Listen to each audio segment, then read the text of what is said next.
Olá pessoal, tudo bem? Eu sou a Carmen do blog O Que Vi do Mundo e hoje eu venho contar pra vocês qual é a minha formação. Tô fazendo esse vídeo porque muita gente me pergunta, muita gente acha que eu sou professora de literatura, muita gente acha um monte de coisa. Ou quem já sabe a minha formação pergunta o que estuda, como é, como faz, enfim. Então eu resolvi fazer esse vídeo para simplificar as coisas e para vocês perceberem que não há glamour no que eu faço. Muito pelo contrário, tem algumas coisas bem chatas até. Então bora lá. Minha formação. Eu tenho duas faculdades, já falei isso algumas vezes, né? Cursei dois bacharelados, mas eu tenho 3 licenciaturas. Deixa eu explicar o que é isso. Eu cursei biblioteconomia 5 anos. Sim, é preciso fazer faculdade para ser bibliotecário. Por que eu tô falando isso? Porque as pessoas mais preconceituosas ou ignorantes, não sei, né? Tem gente que fala com maldade, tem gente que fala sem maldade, né? Eu reconheço. Me perguntam, nossa, mas é preciso fazer faculdade para botar livro na estante? Outra pergunta que sempre fazem é, o que se estuda em biblioteconomia? E em biblioteconomia a gente estuda um pouco de muita coisa. A gente estuda linguística, um pouco de linguística, porque a gente tem uma disciplina chamada linguagens documentárias. Por que a gente precisa de linguística? Porque a gente precisa fazer controle de vocabulário. E o que é isso? Tudo que vocês procuram no Google, qualquer base de dados, no Google talvez um pouco menos, mas em base de dados, tudo que vocês recuperam termos que foram indexados em bases de dados, né? No Google a coisa é mais frouxa, mas ainda assim há um esforço no Google para organizar melhor essas coisas, para não ficar um monte de lixo. E toda essa informação categorizada é feita por bibliotecário. É bibliotecário que faz taxonomia. A folksonomia usada em internet, que é palavra-chave, né? A gente usa isso livremente em blog, mas numa base de dados a gente usa isso com controle. A gente chama de taxonomia porque é um empréstimo da biologia, porque tem todo um controle linguístico e hierárquico para termos autorizados, não autorizados, gênero, espécie e tudo mais. É por isso que a gente estuda também um pouco de lógica aristotélica, de hierarquia e tudo mais. A gente não estuda muito a fundo essas coisas, mas eu acredito que todo mundo tem que estudar porque, todo mundo que eu falo assim, todos os currículos das universidades, de biblioteconomia, das faculdades, dos cursos, enfim. Porque com a minha experiência, eu já trabalho na área há alguns anos, né? Mais de 10, 15, sei lá. Com a minha experiência na área, que eu já fiz um pouco de tudo, essa coisa de indexar, que é atribuir assunto de maneira lógica e hierárquica, é o mais difícil para fazer. E bibliotecário trabalha com organização de informação de modo geral, não é necessariamente livro. O objeto da biblioteconomia não é livro, é informação. Eu conheço ótimos bibliotecários que não sabem nem trabalhar em biblioteca. Por exemplo, sabe Cielo? Aquele cielo.org, aquele site que organiza vários títulos de periódicos, de revistas, e tem os artigos na íntegra, para lá, que todo mundo que tem que fazer pesquisa acadêmica acaba conhecendo. Então, ele é organizado e estruturado por bibliotecários e pessoal da informática. Inclusive a supervisora do Cielo é uma das minhas melhores amigas. E ela conhece pouco de biblioteca, para vocês terem ideia. Então, assim, tendo que organizar informação, você tem que contratar um bibliotecário para fazer a coisa direito. A gente trabalha com organização de informação. E para isso vocês podem imaginar arquitetura de informação de site. Eu mesmo já fiz plano de arquitetura de informação de site. O que mais a gente estuda? História, fontes de informação, um pouco de tudo. Eu estudei na Escola de Comunicações e Artes da USP. E como eu estudei de noite, eram 5 anos, defesa de TCC e tudo mais. Quem faz o curso matutino são 4 anos. Como eu estudei na USP tem um esquema assim, você tem as disciplinas obrigatórias e tem as optativas. Você tem que cumprir créditos em disciplinas optativas, que são as disciplinas que você escolhe fazer, pode ser de outro departamento ou de outra faculdade, enfim. Eu fiz muita coisa em comunicação, né, no departamento de jornalismo, departamento de comunicação de modo geral. Então, psicologia da comunicação, história da cultura da comunicação, Fiz oficina de texto, jornalismo e tudo mais, com optativa. Ah, e outra coisa que eu esqueci de falar, a gente trabalha muito, a gente estuda, em todo o currículo tem que ter administração. Então, eu estudei administração na FEA, né? Então, parte do curso, a parte de administração era na FEA, a Faculdade de Economia e Administração da USP. Muita coisa de educação, a gente estuda, até mesmo estatística, certo? Porque tem todo que não é minha área, mas eu conheço um pouquinho, bibliometria, infometria, tem estudos nessa área. Minha segunda faculdade, letras. Só que eu fiz letras bem depois, né? Eu já estava estabilizada profissionalmente como bibliotecária. Eu trabalhei muito em escritório de advocacia com informação jurídica, né? Um trabalho bem puxado. E antes mesmo de terminar a faculdade, eu fui consultora de um órgão público para a modernização de um núcleo de documentação e informação. E lá eu fiquei como consultora, depois fiquei como diretora do núcleo onde eu estou até hoje. E eu tenho cargo público, né, depois prestei concurso e tudo mais. E nessa minha trajetória profissional eu já fiz várias coisas, já fiz plano de site, como eu já falei, plano editorial de revista, exposição virtual, toda essa organização. Escrevi livro recentemente, ó. Não sei se vai dar pra ver. É que o meu tá no plástico, não quero tirar. História da Educação Fiscal do Estado de São Paulo.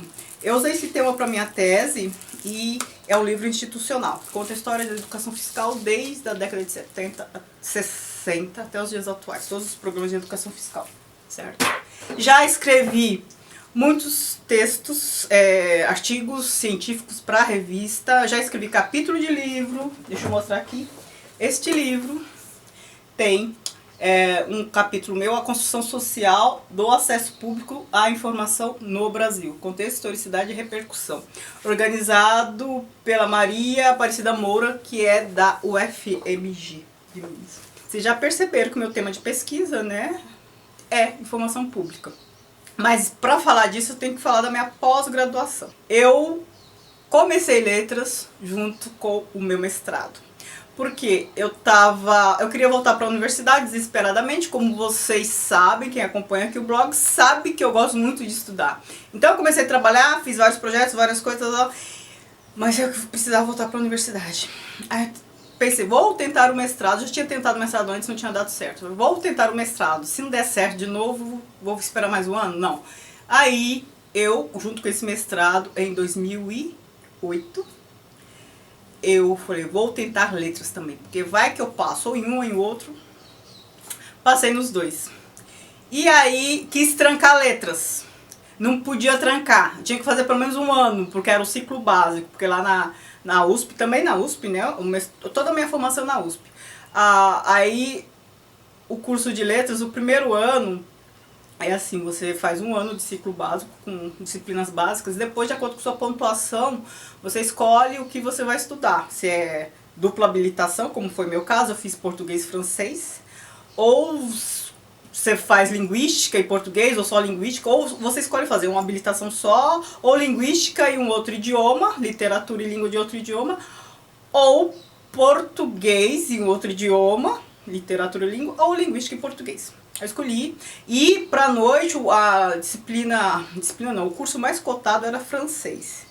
E que foi o que eu escolhi, era o que eu queria, porque eu já tava com algumas intenções aqui, né? Eu não pude trancar, cursei o primeiro ano, junto com as disciplinas do mestrado, trabalhando 8 horas por dia dirigindo um núcleo, né? Funcionários públicos, vocês sabem que é muito fácil. Então, amiga ou amigo, se você tá aí reclamando que você trabalha e tem que estudar, pense que teve gente que fez isso e ainda fez mais. E foi possível.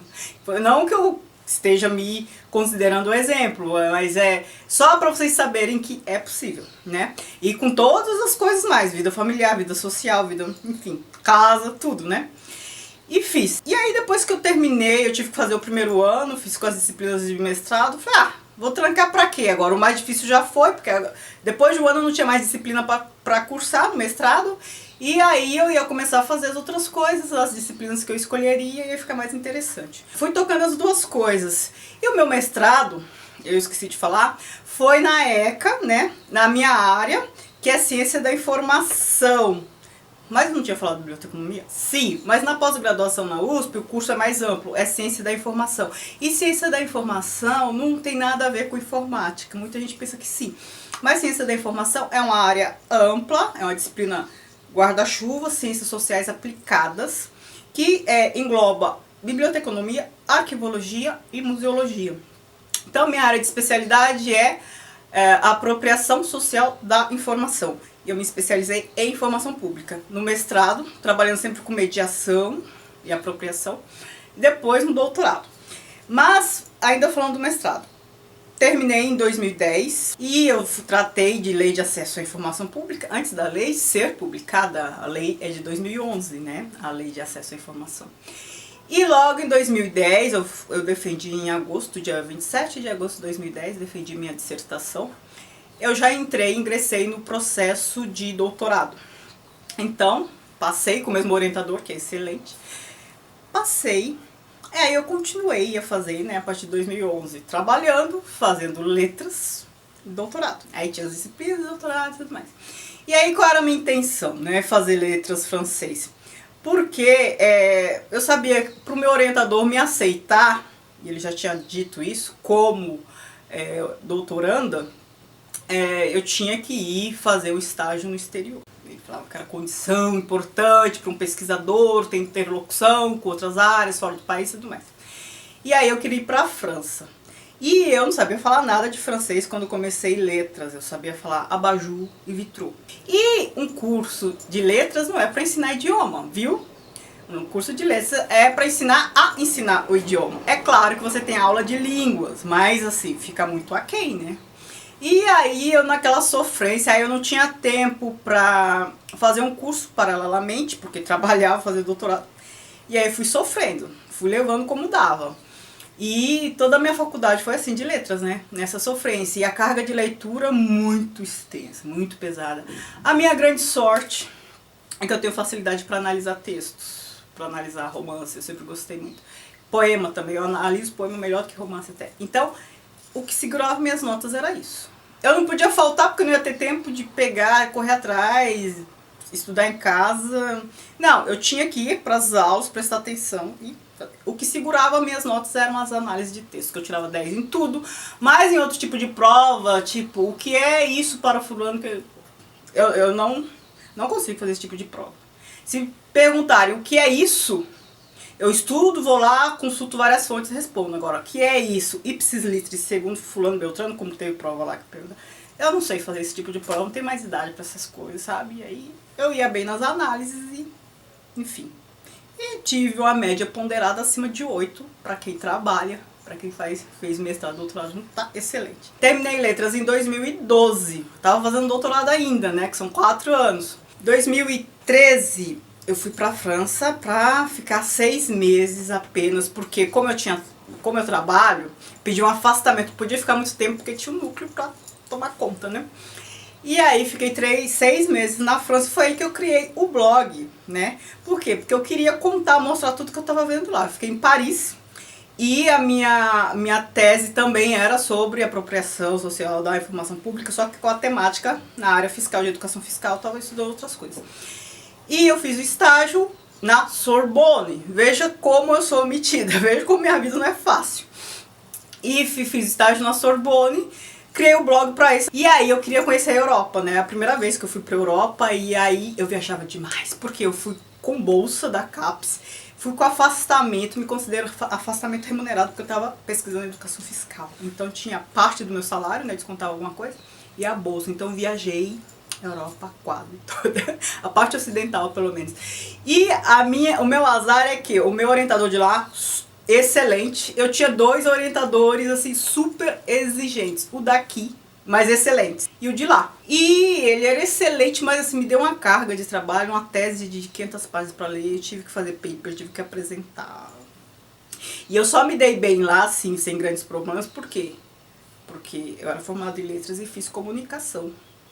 Eu estudei muita coisa de comunicação na ECA, porque o curso lá, que é Ciência da Informação e da Comunicação, trata de coisas muito diferentes das coisas que são tratadas aqui no curso de Ciência da Informação. Lá é voltado para linguística, estruturalismo, análise do Facebook. Quando as pessoas começaram a apresentar o que elas estavam pesquisando, né, os outros alunos, eu fiquei assim, meu Deus, o que esses trabalhos, o que essas pesquisas têm em comum?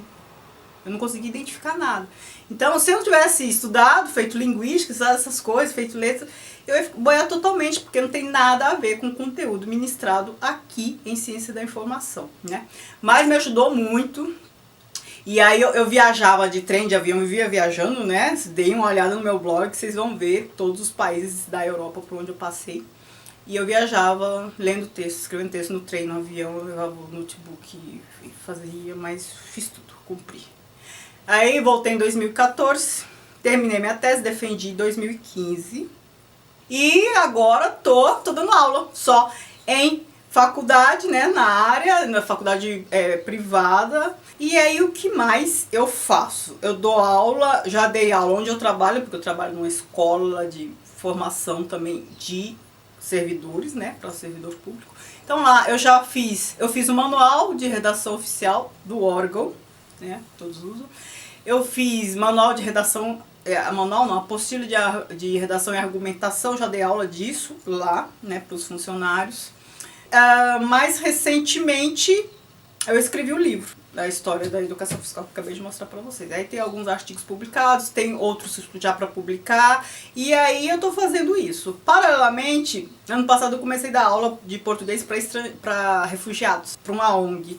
Então, alunos de várias nacionalidades. Este ano eu continuei a dar aula para uma aluna só, porque me tomava muito tempo, 2 noites na semana. Ou eu gravava vídeo para o YouTube, ou eu dava aula lá 2 noites por semana. Este ano eu continuei só com uma das alunas, a mais esforçada, de Camarões. Eu dou aula particular para ela, assim, na amizade, entendeu? Então, essa é a minha experiência. Então, como vocês podem ver, eu não sou professora de literatura. Eu tenho esse canal aqui no YouTube só pra me divertir, porque eu dou aula de coisa chata. Esqueci de dizer que eu também já dei aula de metodologia científica num curso de direito tributário. Vocês veem que não tem glamour nenhum. É aula de redação oficial, redação, metodologia científica. Na universidade eu dou aula de gestão para unidades de informação, coisas assim. Não dou aula de literatura, por isso que eu tenho um canal para falar de literatura, coisas que me agradam, que me alegram, né? Outra coisa que vocês já me ouviram falar muitas vezes, eu reviso textos, principalmente teses e tal, porque também por dar aula de metodologia científica, enfim, aí já tem uma facilidade. Já revisei livros e assim, essa coisa de metodologia científica parece que todo mundo tem dificuldade, né? Escrever cientificamente, a BNT, não sei o que, aí às vezes dou umas aulinhas assim. Então é isso, vocês viram que glamour zero, né? Só trabalho, só ralação. E atualmente eu tô trabalhando na publicação de textos, livros, possivelmente um outro livro, e assim. Então, se você gostou desse vídeo, se tiver mais alguma dúvida, não sei se eu falei tudo, se eu sanei todas as dúvidas que vocês tinham a esse respeito, aí vocês deixam embaixo que eu respondo. Muita gente também me pediu pra fazer um vídeo dando dicas pra ler em outros idiomas, porque muita gente acha que eu leio em vários idiomas, que eu falo muitos idiomas e não é bem assim. Acho que eu vou fazer um vídeo sobre essa questão, ler em outros idiomas, algumas dicas que serviram pra mim, porque muita gente já me pediu. É isso. Não se esqueçam de me seguir nas redes sociais, o Que Vi do Mundo, Snapchat, Facebook e Instagram. Curta o vídeo, se inscreva no canal. Muito obrigada por assistir. Tchau, tchau.